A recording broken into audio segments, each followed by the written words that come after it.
Hi, I'm Mordichai the Bible Guy. Welcome to my channel. Today we're reading the story of Abraham and Isaac.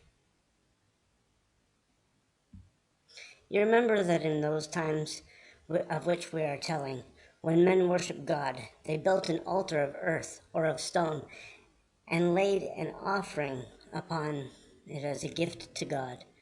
The offering was generally a sheep or a goat or a young ox, some animal that was used for food, such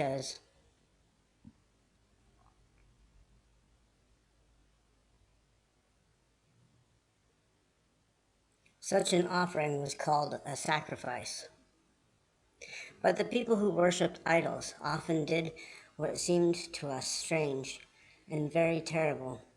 They thought it would please their gods if they would offer as a sacrifice the most precious living thing that were their own, and they would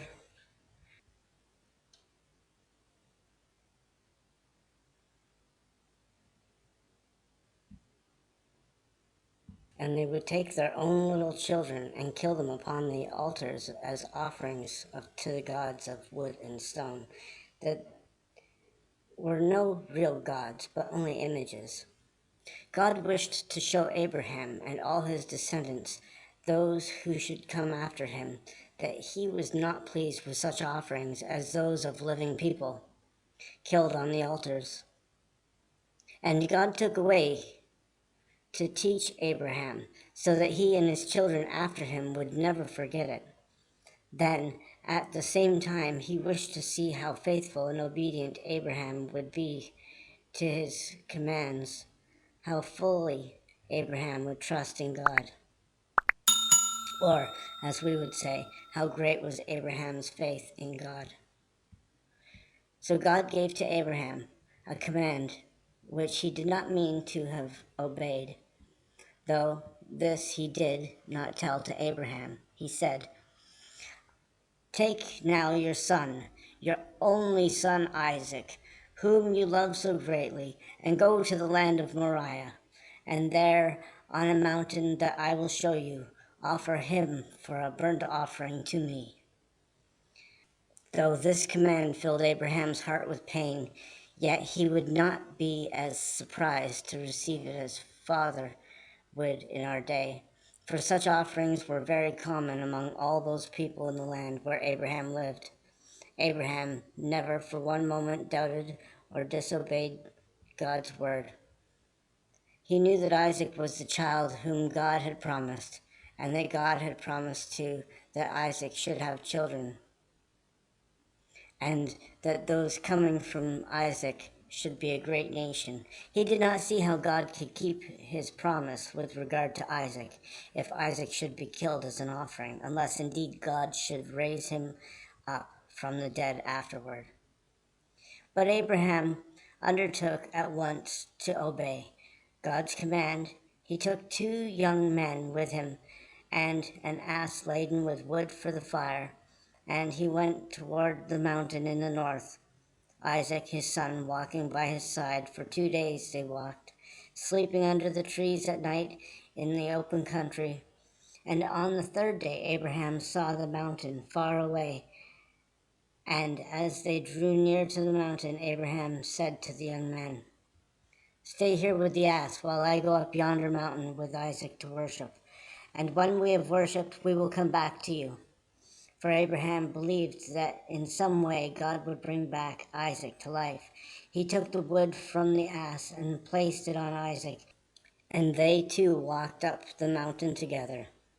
As they were walking, Isaac said, "Father, here's the wood, but where's the lamb for the offering?" And Abraham said, "My son, God will provide himself a lamb for a burnt offering."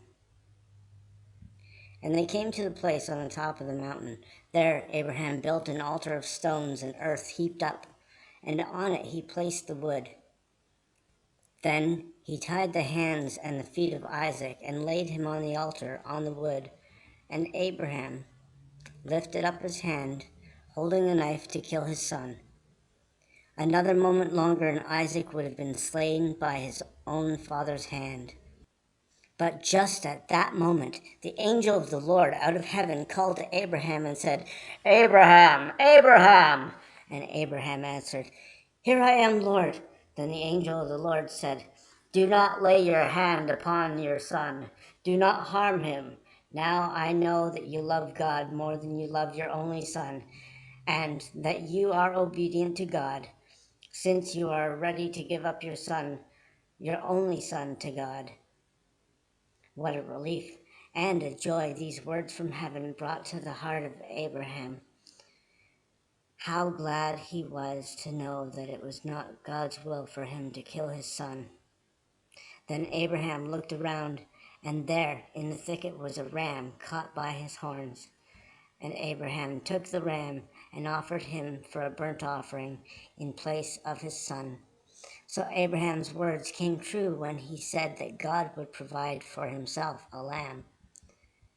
The place where this altar was built, Abraham named Jehovah Jireh, words in the language that Abraham spoke, meaning the Lord will provide. This offering, which seemed so strange, did much good. I showed to Abraham and to Isaac also that Isaac belonged to God, for to God he had been offered, and in Isaac all those who should come from him, his descendants, had been given to God. Then it showed to Abraham and to all the people after him that God did not wish children or men killed as offerings for worship. And while all the people around offered such sacrifices, the Israelites who came from Abraham and from Isaac never offered them, but offered oxen and sheep and goats instead. These gifts, which cost so much toil, they felt must be pleasing to God because they expressed their thankfulness to him. But they were glad to be taught that God does not desire men's lives to be taken, but loves our living gifts of love and kindness.